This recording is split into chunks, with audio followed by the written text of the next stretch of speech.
Welcome to another edition of the Mizzou Minute. I'm Tod Palmer, beat writer for the Kansas City Star, here at Memorial Stadium where Missouri got beat by numbers 11 Florida 21-3 tonight. We're going to talk about a few takeaways from this game. The first, obviously, Drew Lock struggled tonight. He went 16 of 39 for 151 yards. That is a career high, so there is that slight silver lining. No touchdowns. 2 interceptions tonight. One of those interceptions, of course, was returned for a touchdown. The only points that were scored in the second half when Jalen Tabor stepped in front of an out route to Jason Reese and went 40 yards back to the other end zone with it. So not a good night for the offense at all. They only made it to 257 yards, and some of those came kind of in garbage time, so to speak. Look, Drew didn't have a great game. But he's going to learn from this. He got hit a lot more than he ever has. He hasn't had many games like this in his career, but when he spoke to reporters after the game, he didn't seem upset or disheveled or anything like that. I think Drew realizes that, not that he said this, but they were overmatched a little bit offensively today by a pretty good Florida defense. He didn't get a lot of help from the offensive line. There were some protection breakdowns.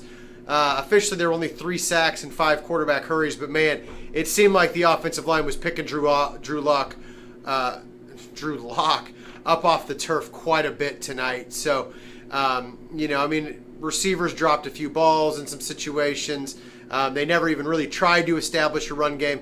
At one point, it was 37 pass plays against 14 runs in the game. Now, some of that, because Missouri has a lot of run-pass option plays, could have been because Florida was forcing them in some of those situations to pass.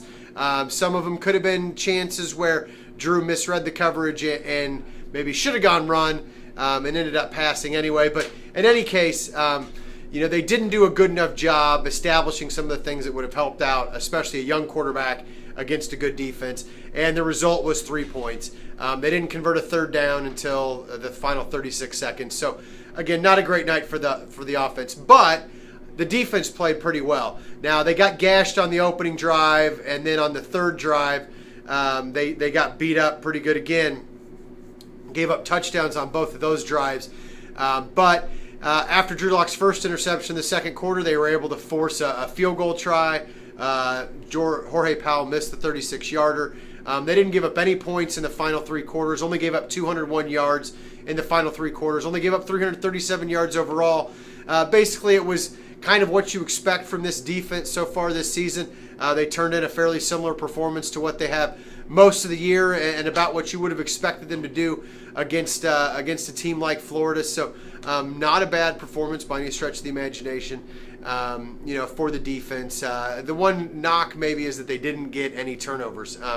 I guess my third takeaway would be special teams. They're still not getting much in the return game, and those are some of those hidden yards that in years past have really made a difference for them.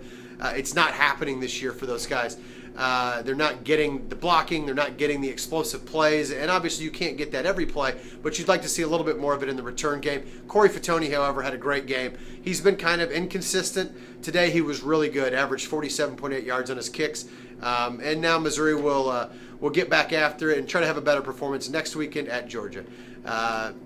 Keep coming back to kansascity.com the rest of the week as they get ready to play the Bulldogs, and we'll keep you updated on what's going on with the Tigers. Thanks.